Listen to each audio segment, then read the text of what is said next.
Hey everybody, welcome back. So, here we have, in my opinion, one of the best action figures that have come out in a long time. I believe this was about 2 waves ago, part of the vintage collection, which has just been kind of confusing lately for if you're a collector. VC26, the Rebel Commando, the reimagining of this figure here from the 80s, a 1983 through 85 figure. And in my opinion, one of the better original vintage 80s figures. Simply because he stands out, he looks different. He has a different color, a different look altogether than the other figures. He has a unique blaster rifle. And just one of my personal favorites from the old collection. And as you can see, that was the original packaging, which has been faithfully reproduced here. Yet we have a different yet very similar figure now. I have one loose here to show you for the review. This one actually I'm going to be sending to Andre in Germany. He never got these figures where he was at, so I mean, if you're going to have any figures from this wave, it should be this one. And I'll show you why. This is just a really awesome figure.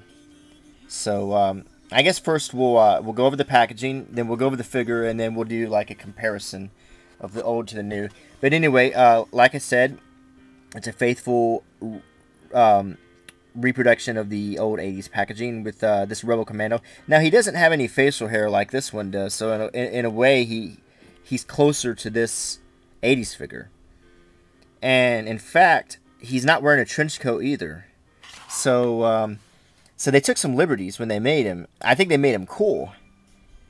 But in a lot of ways, this one was pretty close. So, anyway, it has the free Boba Fett sticker here. And on the back, we have the same spiel that's on all of them. A picture of the old figure. Some of the other figures in the wave. Wicket, Yoda, Luke Skywalker, Wolf, and R2-D2. So there's a good look at the back. Now, let's go ahead and look at the figure here. Like I said, just a great figure to have.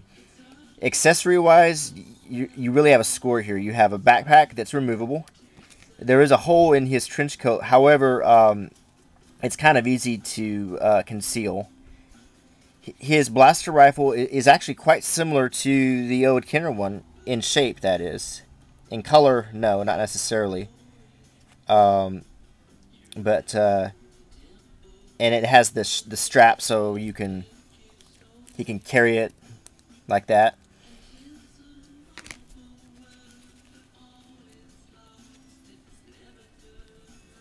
So it makes the accessory a little bit more versatile.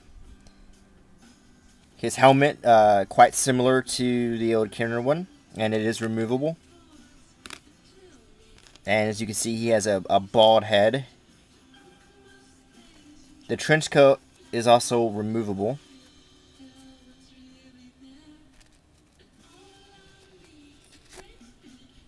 When you take it off, you still have almost a completely different looking figure in a way. He has a blaster with a working holster right here. And it's a somewhat unique looking blaster. And it fits very nicely in the holster. This accessory is a gun belt with I think a cross strap here with thermal detonators and his rank insignia, which is attached. So you can actually, I wouldn't recommend it, but it can be removed, and then you would have just a character wearing the long sleeve shirt and the camo pants. So there's actually a lot of room to customize or make this figure different if you so inclined to do that.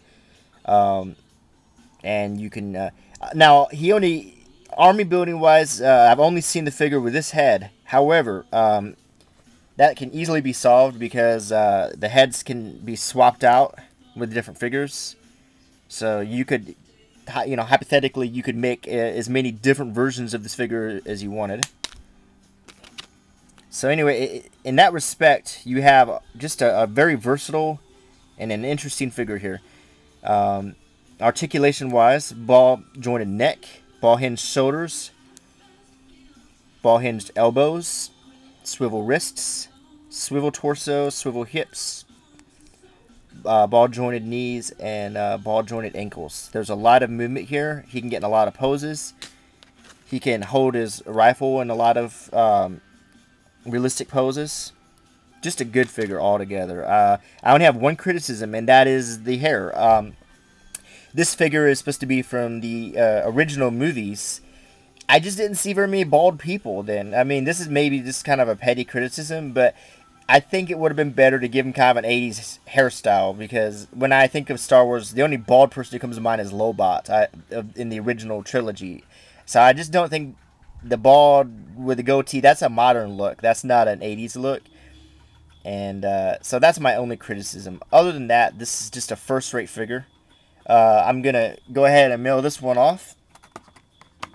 And Andre, I recommend you just go ahead and open it up and give it a review if you want, or keep it carded. I mean, it's up to you. It's yours. But I would be curious to see how you review this one. And but I think, in my opinion, this figure gets the... I'm going to go ahead and give him 5 out of 5 moto nodes, because I think this figure more than earns it. So anyway, if you find this Rebel Commando, get him. This is definitely worth getting. Hope you enjoyed this review. Until next time, bye.